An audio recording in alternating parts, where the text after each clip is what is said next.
오늘 구원의 우물에서 물을 기르리라 라는 제목으로 하나님 말씀 함께 나누겠습니다.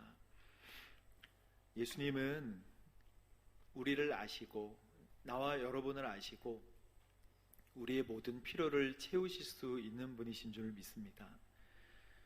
오늘 이야기는 우물가에서 일어난 실제 이야기입니다. 아브라함의 종이 이삭의 아내를 만난 곳도 우물이었고, 또 야곱이 밧단 아람에 도착해서 라헬을 만난 곳도 우물이었고요. 또 애굽에서 도망친 모세가 장차 아내가 될 시보라를 만난 곳도 우물가였습니다. 오늘 우물가에 왔다가 인생을 완전히 바꾼 사람, 그 사람이 바로 수가성 여인인데, 이 여인은 예수님을 만났을 뿐 아니라 예수님이 말씀하시는 그 성령의 충만함, 성령의 기름 부으심도 약속받았고 경험하게 되었어요. 그러나 이 여인의 과거는 너무나 어두웠기 때문에 정말 어찌할 수 없는 마음의 고통과 또 복잡한 마음으로 삶을 이어나갔었지만, 그 다음에는 전혀 다른 삶을 살게 되었다는 이야기, 바로 주님께서 저희들에게 오늘 말씀하여 주시고 성령의 충만함을 받으라 라고 말씀하여 주시는 말씀입니다. 오늘 우물가의 여인은 물을 기르러 12시에 나왔어요. 정오에. 근데 정오는 너무 뜨거운 거예요. 너무 더운 거예요. 사실 저도 이스라엘에 갔을 때 너무 더워서 이 자동차 본닛에 그 본네트에 계란을 이렇게 까면 익기도 하겠구나 라고 생각이 들 정도로 굉장히 더워요. 근데 아무도 나오지 않는, 낮잠 자는 그 시간에 물동이를 들고 나온 그 여인, 많은 사람들하고 대면하기 싫은 거예요. 보기 싫은 거예요. 왜냐하면 자기를 보는 사람들의 눈빛이 안 좋은 거 이미 다 알고 있기 때문에 그래요. 나에게 내가 만났던 남자들마다 나를 떠나갔고, 또 숨을 거두고, 내가 의지하는 사람마다 나에게서 도망쳤고, 그래서 첫 번째, 두 번째, 세 번째 남자도 그랬어요. 근데 아니나 다를까 좀 더 희망을 가지고 또 다른 남자를 만났는데 또 그런 거예요. 얼마나 그 인생이 어려웠겠어요. 얼마나 마음이 상처를 받았겠어요. 얼마나 마음이 찢어졌겠어요. 그래서 네 번째, 다섯 번째 남자까지 만납니다.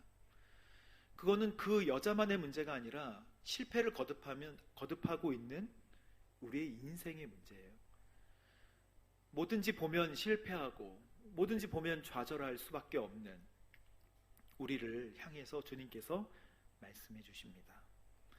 근데 이 여인이 우물가에 왔는데 누구를 만나냐면 예수님을 만나요. 예수님께서 이렇게 말씀하십니다. 내게 물을 좀 떠주겠느냐? 저는 이 말씀이 되게 은혜롭더라고요. 예수님께서 이렇게 물으시는 거예요. 너의 관심사는 물이냐? 너의 관심사, 너가 지금 하려고 하는 것을 알려다오. 이렇게 말씀하시는 것 같아요. 내게 물을 좀 떠주겠느냐? 여인이 대답합니다. 당신은 유대인이고 옷차림도 딱 봐도 유대인인데 어떻게 저에게 물을 달라고 하십니까? 라고 이야기를 해요. 이 말씀은 나와 당신은 아무 상관이 없잖아요. 아무런 상관이 없는 저에게 왜 물을 달라고 하십니까? 라는 뜻입니다. 여러분, 사마리아 사람들하고는 유대인들하고 상극이에요. 아주 싸우고 관계가 안 좋아도 정말 아주 안 좋습니다. 왜 그런지 역사의 이야기를 잠깐 해드릴까요? 솔로몬이 하나님의 약속을 이어받아서 열심히 나라를 다스렸지만 우상 숭배 때문에 북이스라엘과 남유다로 나뉘게 됐죠. 북이스라엘은 여로보암이, 남유다는 솔로몬의 아들인 르호보암이 다스리게 됐는데 성전은 밑에 있는 거예요. 남유다에. 그래서 북이스라엘의 여로보암이, 성경에 보면 여로보암의 죄로 말미암아 이런 얘기가 많거든요. 그 여로보암의 죄가 뭐냐면 우상을 만든 죄악이에요.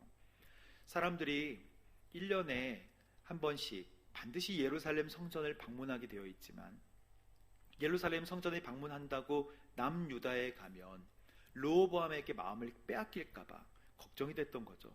그래서 여로보암은 우리나라에도 성전을 세워야겠다 이렇게 생각합니다.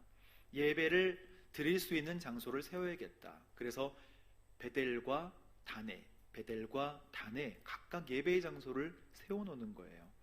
그리고 거기까지는 좋았을 수 있는데 예배를 주관하는 사람을 누구를 세우냐면 레위인이 아닌 일반 사람들을 제사장으로 세웁니다. 하나님의 예배 드리는 방법도 잘 모르고 그냥 열정만 가지고 세웠겠죠. 하지만 뭐가 없잖아요. 그래서 금송아지를 만들어서 각각 베델과 단에 위치시켜 놓는 거예요. 사람들이 거기 가서 예배를 드릴 수 있도록 하면 이 나라에서 벗어나지 않겠지. 그리고 더더욱 나가서 산당이라는 것을 만드는데 이 산당은 영어로 하이플레이스, 그래서 자기 집 주변에 성황당이나 무당 같은 이런 것들을 만들어 놓는 거예요. 그리고 거기서 예배하라라고 이 여로보암 왕이 이야기를 합니다. 이 사건 때문에 하나님도 섬기고 우상도 섬기는 이 섞이는 일이, 하나님 싫어하시잖아요. 섞이는 거 싫어하세요. 이 섞이는 일이 반복되니까 이 나라는 결국 하나님께서 722년에 아수르를 통해서 멸망시키십니다. 남유다에서는 웃었겠죠. 멸망시키실 때 아수르가 이주민 정책을 펴서 여러 이방 민족들을 다 그 자리에 섞어놔요. 그러니 섞인 민족이 되고 하나님의 선택받은 민족이 아니니까 남유다에서 볼 때는 여기는 똥개, 여기는 섞인 아이들이다. 그냥 그렇게 취급을 했던 거예요. 남유다도 하나님을 섬기지 못하고 결국 우상을 섬기다가 586년에 망합니다.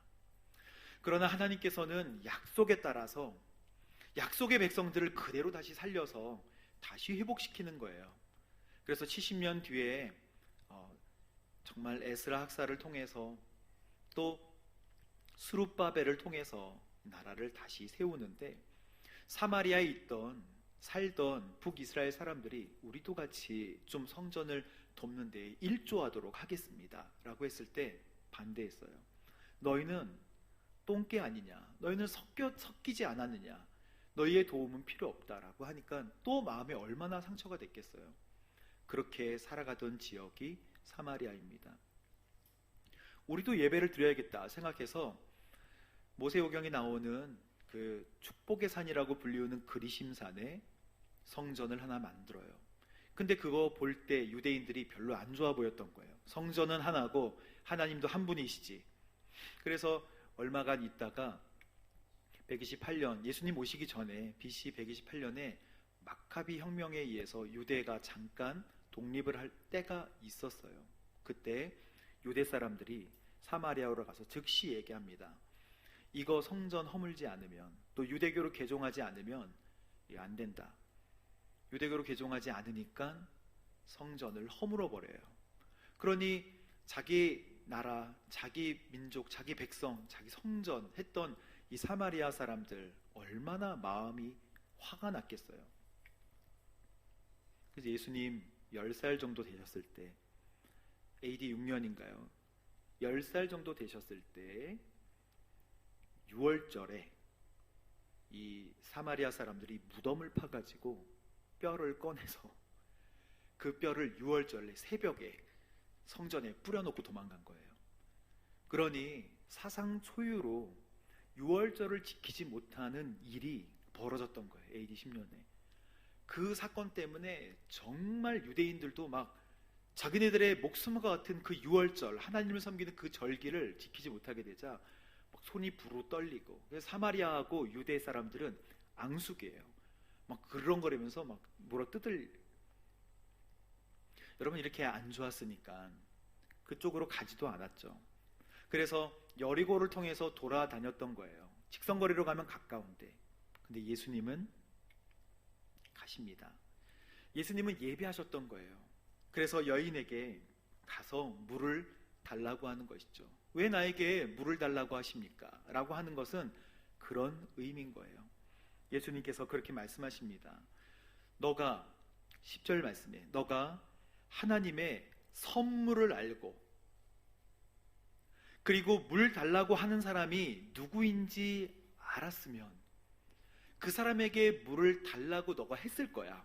그리고 그 사람은 너에게 물을 당연히 줬겠지라고 말씀해 주세요. 이상하죠? 예수님께서 요한복음 3장에는 그토록 믿음 생활 잘해 보이고 경건해 보이던 니고데모를 만났을 때는 물과 성령으로 거듭나지 않으면 하나님 나라를 볼 수 없어. 절대 볼 생각하지 마. 지금까지 믿었던 거 다 헛거야 라고 얘기하셨는데, 수가성 여인을 찾아와서는 너무너무 다르신 거예요. 수준이 다르세요. 너가 물 달라고 하면 그 사람은 물을 그냥 줄 거야, 이렇게 막 말씀하세요. 여러분, 하나님, 이건 하나님의 은혜예요. 하나님의 선물이 어떤 사람의 자격이나 어떤 사람의 뛰어난 신앙 생활이나 경건한 생활로 주어지지 않는다는 것. 하나님 주시는 은혜와 하나님 주시는 선물은요, 사람의 자격, 사람의 위치, 그 사람의 가진 것에 의해서 좌우되는 것이 아니라 전적인 하나님의 은혜인 줄 믿습니다. 우리가 어느 자리에 있든지 어떤 위치에 있든지 주님은 거기에 맞춰서 찾아오시는 거예요. 그래서 요한복음 1장에 하나님께서 이렇게 말씀하십니다. 그분을 영접한 사람들, 곧 그분의 이름을 믿는 사람들에게는 하나님의 자녀가 되는 뭘 주셨다고요? 권세를 주셨으니. 여기까지는 알아요. 그런데 그 다음 말씀, 이 사람들이 하나님의 자녀로 태어난 것은 그 다음 절이에요. 혈통이나 또는 육정으로나 사람의 뜻으로 된 것이 아니라 뭘로 됐다고요? 하나님의 뜻으로 된 것이라. 아멘. 주님께서 우리를 찾아오시는 것은요, 우리를 와서 만나주시는 것은 하나님의 은혜입니다. 우리의 인생 가운데 우물가에서 기다려 주셨고, 그리고 우리에게 물 달라고 너의 관심사가 무엇이냐라고 찾아와 주셨고, 우리는 주님을 잘 몰랐지만 주님께서 우리를 품어주셨죠. 그래서 여인이 이렇게 얘기합니다. 선생님 지금 제가 가만히 보니까 물에 대해서 얘기하는데 선생님은 11절에 두레박도 없고요, 그리고 우물도 깊은데 이 물을 도대체 어디서 구한다고 말씀하고 계시는 것이죠? 라고 물어봅니다. 그러니 선생님, 이 우물은 우리 조상 야곱이 저희들에게 준 것이거든요. 그리고 이 야곱이 자기 아들들이나 또 자기의 모든 가축들을 다 여기서 먹였거든요. 여인이 하고 싶은 말은 이거예요. 이 우물의 물은 이거 그냥 자연적인 물인데 이 물을 어떻게 나에게 준다는 것입니까? 또 어떤 물, 또 다른 물을 나에게 준다는 것입니까? 라고 물어봐요. 여전히 눈에 보이는 것만 이야기하고 있어요. 눈에 보이는 물만 이야기하고 있습니다. 예수님께서 아마 손가락으로, 성경에 나와 있지 않지만 손가락으로 이 우물을 가리키면서 이렇게 말씀하십니다. 이 물을 마시는 사람마다 다시 목마르게 된다. 그러나 내가 주는 물을 마시는 사람마다 영원히 목마르지 않을 거야. 이상하죠? 내가 주는 물을 마시는 사람마다 영원히 목마르지 않는다고? 내가 주는 물은 그 사람 안에서 계속 솟아올라 뭐에 이르는 물? 영생에 이르게 하는 물이다. 그러니 여인이 선생님, 그 물을 제게 주십시오, 이렇게 이야기를 하죠. 사랑하는 여러분, 우린 여기서 예수님이 말씀하시는 이 물이 뭔지를 좀 구체적으로 알아야 될 필요가 있습니다. 이 물은 도대체 뭘까요? 그냥 뭉툭하게 이 물은 영생을 얻게 하는 물이군요. 근데 영생을 얻게 하는 물이니까 영생은 아니에요. 그럼 이 물은 무엇입니까? 영생을 얻게 도와주는 성령. 요한복음은 계속해서 성령님에 대해서 말씀하고 계세요. 니고데모에게 물과 성령으로 거듭나지 아니하면 하늘나라를 볼 수 없다. 그리고 오늘 4장에 또 수가성 여인을 만나서 이 물은 너의 마음속에서 끊이지 않게 송송송송, 끊이지 않게 펑펑펑펑 나오는, 계속해서 솟아올라서 결국에는 너를 영생으로 이끌어내는 샘물이다 라고 주님께서 말씀하셨어요. 사랑하는 여러분, 예수님께서 말씀하신 이 물은 지금 이 자리에 우리와 함께 하시는 성령님이신 줄 믿습니다. 그러니 우리가 주님께서 오늘 이 자리에서 말씀하셔도 동일한 말씀을 하실 거예요. 사랑하는 아들아, 사랑하는 딸아, 내가 주는 이 물은 너의 마음에 품으면 너의 인생에 갈증이 생길 때마다 송송송송 솟아오는, 정말 너가 감당할 수 없고 어려운 문제 가운데서도 너 마음을 평안케 하는, 영생으로 이끄는 성령이다 라고 말씀하여 주시는 것입니다. 예수님께서는 그래서 내가 너에게 필요해, 성령님이 너에게 필요해 라고 이야기해 주시는 것이죠. 누가복음 11장에 보면 이런 말씀이 있어요. 누가복음 11장에 11절에 너희 가운데 어떤 아버지, 아들이 생선을 달라고 하는데 뱀을 줄 사람이 있겠는가? 제가 그래서 이 말씀을 묵상하다가 어제 또 유튜브로 뱀 모르게 찾아보다가 유튜브의 세계로, 뱀의 세계로 한참 날아다녔었습니다. 근데 그 중에 이제 제가 찾은 영상은 이 뱀이 사람을 이렇게 손가락을 무는 영상이 있더라고요. 근데 물고 나서 이게 손가락이 이렇게 붙는 거예요. 손이 완전히 망가지는 거예요. 이게 너무너무 무섭다는 것을 알았어요. 어쨌든 이 뱀에게 물리면 손가락 끝이 물려도 머리가 어지럽고 기절할 정도로 사람이 바뀌는데, 아버지가 아들이 생선을 달라고 하면 뱀 먹어라 이럴 아버지가 없고, 자녀가 달걀을 달라고 하는데 전갈을 줄 아버지가 어디 있겠냐는 거예요. 근데 이 말씀은 뭐냐면, 너희가 악할지라도 너희 자녀에게 좋은 것을 줄 알거든. 13절 말씀인데요. 하물며 하늘에 계신 너희 아버지께서 구하는 사람에게 뭘 주시지 않겠느냐? 성령을 주시지 않겠느냐? 가장 좋은 선물이 뭐예요? 성령이라는 것입니다. 우리에게 가장 좋은 선물이 성령이에요. 저는 부모님께 가장 좋은 선물 달라고 떼었던 적이 있어요. 중학생인데 아주 조그만 무선조종 탱크를 아버지께 사달라고 그렇게 졸랐던 때가 기억이 나요. 근데 아버지는 그 표정이, 그때 당시 그 표정이, 이건 너에게 안 맞는 선물인데 왜 자꾸 이거를 사달라고 하니? 제가 그 쇼핑센터에서 아버지한테 막 발을 동동 구르면서 정말 이 선물을 가지지 않으면 내 인생은 정말 피폐해질 거예요 이러면서 아버지에게 얘기했는데, 그 선물 아버지가 사주셨어요. 그 무선조종 탱크. 근데 그 탱크는 보통 탱크가 아니었어요. 탱크가 가는데 탱크 앞에 발이 달려가지고 이게 물건을 잡아서 이렇게 올리는 탱크예요. 근데 그 탱크를 가져와서 그날 저녁에 움직이는데 신기해요.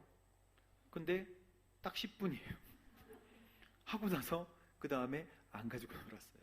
그건 저에게 귀한 선물이었지만 저에게 중요한 선물은 아니었던 거예요.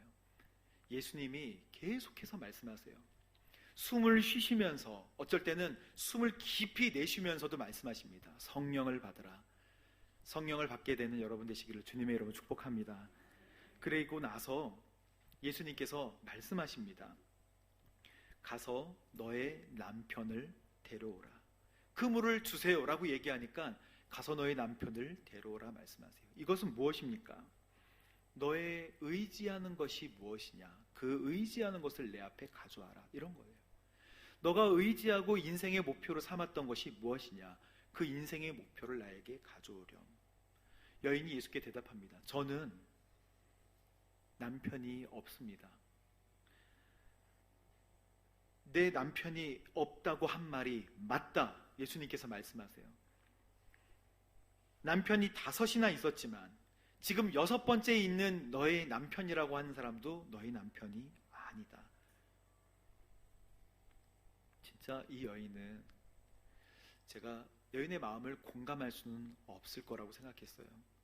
5번씩이나.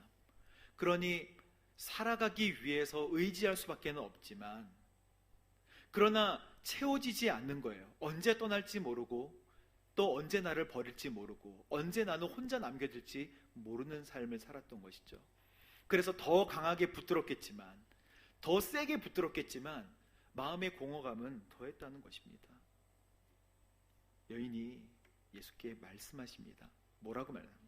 당신은 예언자가 분명합니다. 예언자는 무엇입니까? 예언자는 대언하는 사람이거든요. 하나님의 말씀을 대언. 그러니 여인이 하나님께로 온 사람인 것은 알았어요. 당신을 보니 대언자 맞네요. 예언자 맞네요. 우리 조상들은 이 산에서 예배를 드렸는데 당신네 유대 사람들은 예루살렘에서만 예배를 드려야 된다고 하더이다 라고 이제 이 영적인 얘기로 이 여인이 물어보게 돼요. 예수님께서 21절에 말씀하십니다. 여인아, 여인아, 나를 믿어라. 이 산에서도 아니고 예루살렘에서도 아닌 아버지께 예배드릴 때가 오는데 뭐와 뭐로? 신령과 진정으로. 신령과, 우리말로 번역하면 영과 진리로. 그러니 성령과 예수 그리스도의 십자가의 보혈에 의지하여 예배드릴 때가 이제 올 것이다 라고 주님께서 말씀해 주셨어요. 주님께서는 계속해서 뭘 말씀하고 계시냐면 본인 죽을 거 얘기하시는 거예요. 죽어서 예배의 방법이 바뀔 것이다.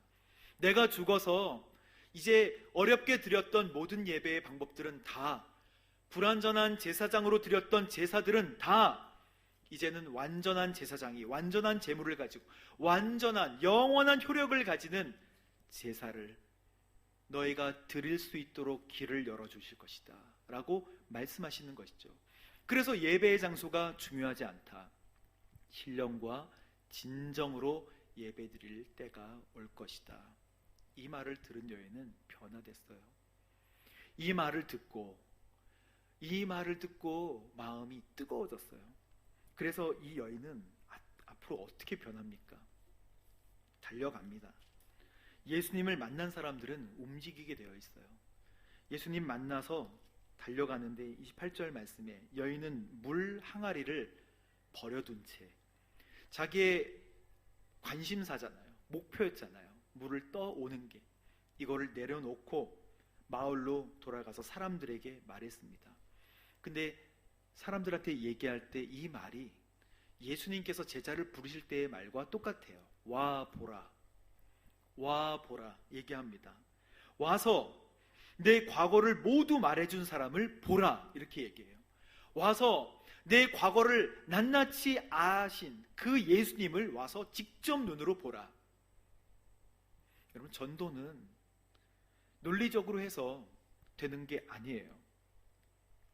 제가 중학교 2학년 때 배재중학교가 미션스쿨이라 제가 종교부장이었어요. 그래서 아이들이 잘 믿는다고 저한테 그래서 제가 항상 그 종교 배틀 같은 거 했었어요. 종교 배틀. 불교 대표 나와 그러면서 제 기독교 대표로 나가서 둘이 책상에 앉아서 이제 막 예수님에 대해, 하나님에 대해 막 배틀을 하는 거예요. 정말 참 이상한 배틀이었죠. 그러면서 막 얘기하는데 하나님 살아계셔 뭐 저거 막 객관적으로 얘기하는 거예요.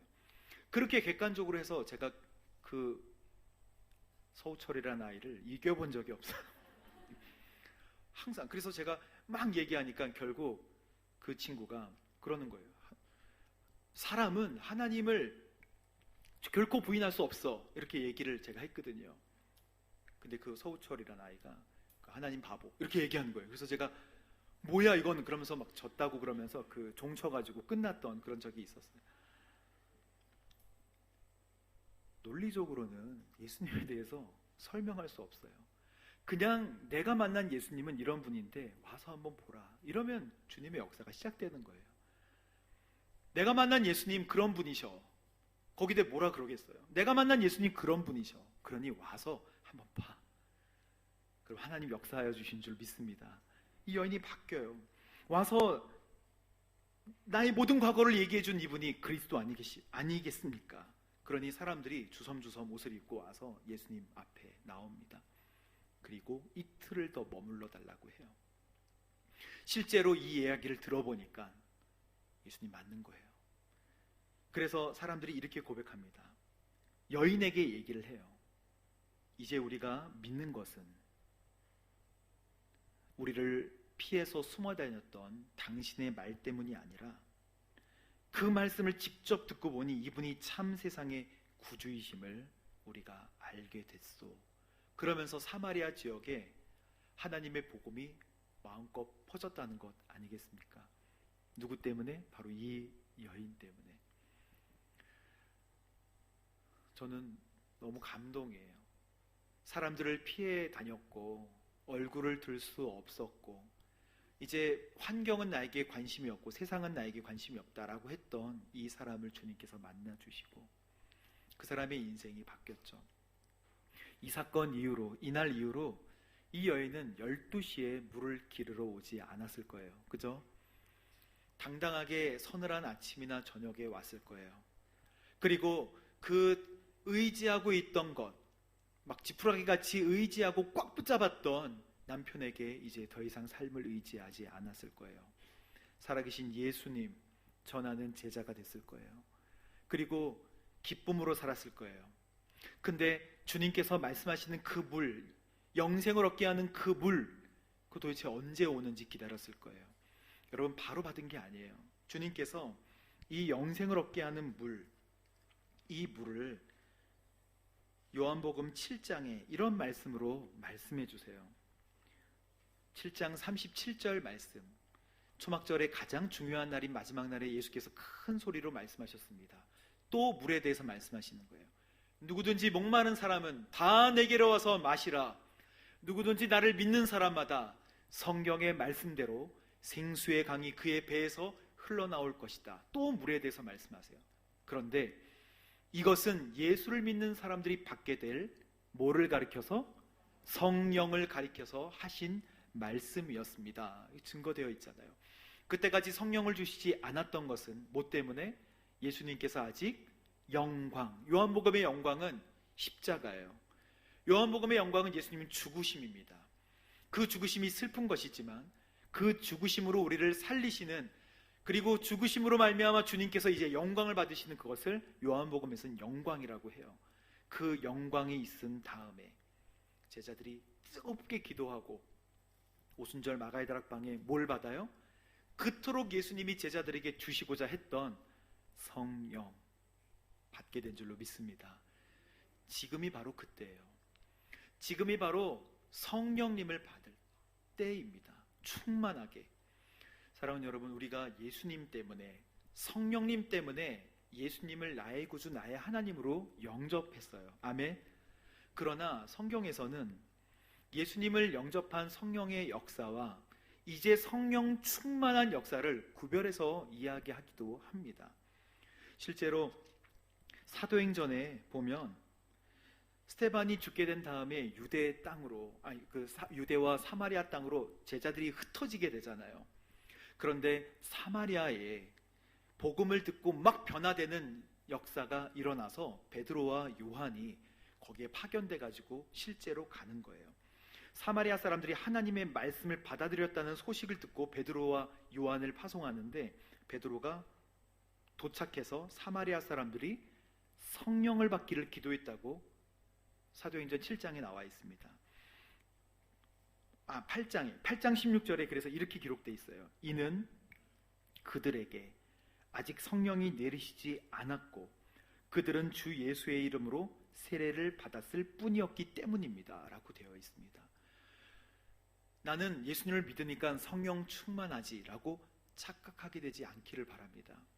내가 예수님을 믿었지만, 성령님의 역사지만, 베드로와 요한이 가서 성령 받기를, 충만하게 받기를 기도했을 때 어떻게 받는다고요? 그들에게 손을 얻자 그들이 성령을 받았습니다 라고 기록되어 있어요. 그러니 말씀대로 우리가 믿고 우리에게 부어주실, 강하게 역사하실 성령님에 의지하여 내가 기도합니다. 나에게 충만하게 주님 기름 부어 주옵소서. 기도하는 저와 여러분 되시기를 주님의 이름으로 축복합니다. 성령을 받으면 권능 받고 예루살렘과 온 유대와 사마리아와 땅끝까지 이르러 예수님 증거하는 거예요. 뛰어나가게 되고 내가 만난 예수님을 보여주게 되는 거예요.